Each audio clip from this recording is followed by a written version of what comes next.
আর সরকারি সুযোগ সুবিধা কি আমাদের এখানকার জনগণ তা একদম জানেই না বলতে গেলে।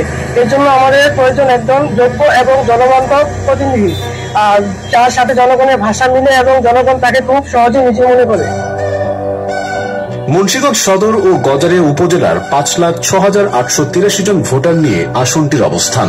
এর মধ্যে সদরে ভোটারের সংখ্যা ৩,৫৪,৪৬৩ জন। কৃষি, জনশক্তি আর উন্নয়ন সম্ভাবনার মুন্সিগঞ্জ ৩ আসন। স্থানীয়রা বলছেন, পূর্বে টানা সরকারের আমলেও হয়নি কাঙ্ক্ষিত উন্নয়ন। তাছাড়া যোগ্য জনপ্রতিনিধির অভাবে সেবা বুঝায়নি সাধারণ নাগরিকরা। রাজনৈতিক সহাবস্থান ও শান্ত স্বভাবের মানুষ হিসেবে নদী বিধৌত মুন্সিগঞ্জ অঞ্চলের খ্যাতি রয়েছে সারা দেশে। আসনটিতে সুষ্ঠু নির্বাচনে অংশ নিয়ে কখনো পরাজিত হননি যিনি, তিনি মুন্সিগঞ্জ ৩ আসনের সাবেক 5 বারের সংসদ সদস্য আব্দুল হাই।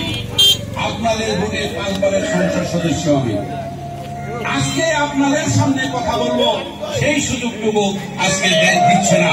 আজকে রাষ্ট্রে পুলিশি গণতন্ত্র চলছে, এর থেকে আমাদের অবশ্যই মুক্তি পেতে হবে। তাই আপনাদের প্রস্তুতি থাকতে হবে।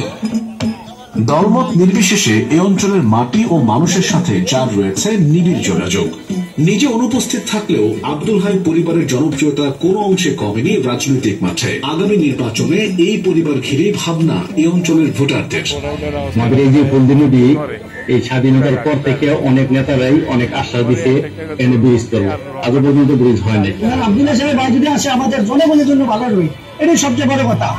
আমাদের একটি চাওয়া এই এলাকায় উন্নয়ন হোক, আর ওনারা শান্তিপ্রিয় মানুষ, ওনারা ঝগড়াঝাটি পছন্দ করে না। স্বাধীনতার পরের থেকে এই 5 চরে মুন্সিগঞ্জ সদরে উন্নয়ন হয়েছে, এটি সব হয়েছে হাই সাহেবের মাধ্যমে। আমরা এখন এইটুই চাই যে হাই সাহেব অসুস্থ, এখন আমার মহিউদ্দিন ভাই আছে, মহিউদ্দিন ভাই যদি এমপি হয়ে নির্বাচন করে আসে, আমাকে লেগে সুবিধা হইব, আমার কাজ হইব, আমাকে শান্তি আমরা থাকতে পারবো। দলের দুঃসময় আন্দোলন সংগ্রামে নেতৃত্ব দিয়ে আসছেন আব্দুল হাইয়ের সুযোগ্য উত্তরসূরি তারই ছোট ভাই জেলা বিএনপির সদস্য সচিব মোহাম্মদ মহিউদ্দিন। আমাদের জন্মই হয়েছে মানুষের সেবা করা। আমাদের একটা জিনিস জানেন, আমার আব্বা যখন আমরা ছোট তখন তো সিভিল মেম্বার করত। তার পরবর্তীতে 1973 সালে জননেতা আব্দুল হাই সাহেব উনি চেয়ারম্যান করতেন এই 50 সাল নিয়ে।